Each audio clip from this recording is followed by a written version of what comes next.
bonjour à tous. Aujourd'hui, nous allons parler de quelque chose de très essentiel dans la parole du Seigneur.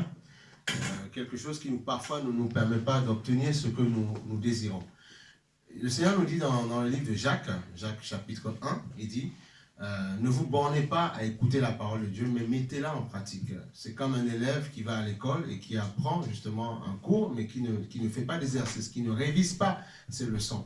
Et on voit que la puissance des personnes dans la foi d'hier, Abraham ou d'autres personnes, la force qu'ils avaient, c'est qu'ils se ressassaient, ils gardaient la parole dans leur cœur. Il y a un autre passage qui dit, dans l'épître de Luc, qui dit que celui qui ne garde pas la parole de Dieu est semblable à quelqu'un qui a entendu la parole, mais qui ne la met pas en pratique. Du coup, quand les vents arrivent, quand les tornades coulent, en fait, la maison tombe, en fait.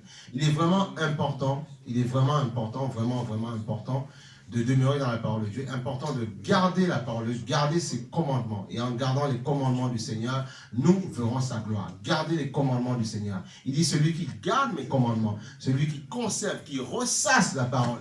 Comme les gens, quand justement le père de Jean-Baptiste avait douté du fait que Dieu aurait pu lui donner un enfant malgré son vieillage, eh bien, on voit bien que le Seigneur l'avait rendu muet. Le Seigneur l'a rendu muet. Le Seigneur l'a rendu muet.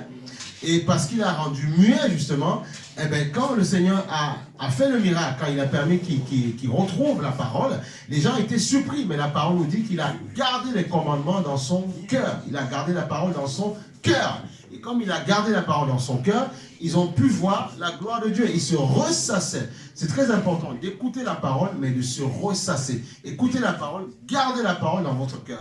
Et parce que vous la gardez dans votre cœur, vous verrez la gloire du Seigneur. Parce que la Bible dit aussi que l'Esprit de Dieu parcourt la terre et regarde les cœurs des hommes pour voir qui garde sa parole. Et en fonction de ce que nous avons dans notre cœur, en fonction de ce que nous gardons dans notre cœur, Dieu manifeste sa gloire parce qu'il regarde nos cœurs et en fonction de ce que nous avons dans nos cœurs, il agit puissamment. Parce qu'il est Dieu, il ne change pas, il est le même. Donc, une clé capitale, écouter la parole, c'est une chose, mais gardez la parole. Et parce que vous allez garder la parole, parce que vous allez mettre en pratique la parole, l'ennemi ne pourra rien mettre dans votre tête. Parce que la Bible dit aussi que un démon s'en va, voyant que le cœur est vide, qui n'est pas rempli, qu'est-ce qui se passe?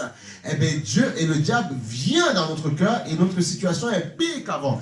Mais si nous gardons justement la parole de Dieu dans notre cœur, parce que nous la gardons dans notre cœur, qu'est-ce qui va se passer? Le diable n'aura pas d'accès. Notre cœur sera fermé, blindé. Et la Bible déclare aussi que l'homme parle en fonction du fond qu'il a dans son cœur. Et puisqu'il n'y aura que la parole de Dieu dans notre cœur, nous ne pourrons agir que comme Dieu, marcher que comme Dieu, et nous aurons la victoire sur nos ennemis. Qu'en 2020, tu puisses avoir l'autorité, la victoire, la puissance, non seulement parce que tu vas garder la parole du Seigneur.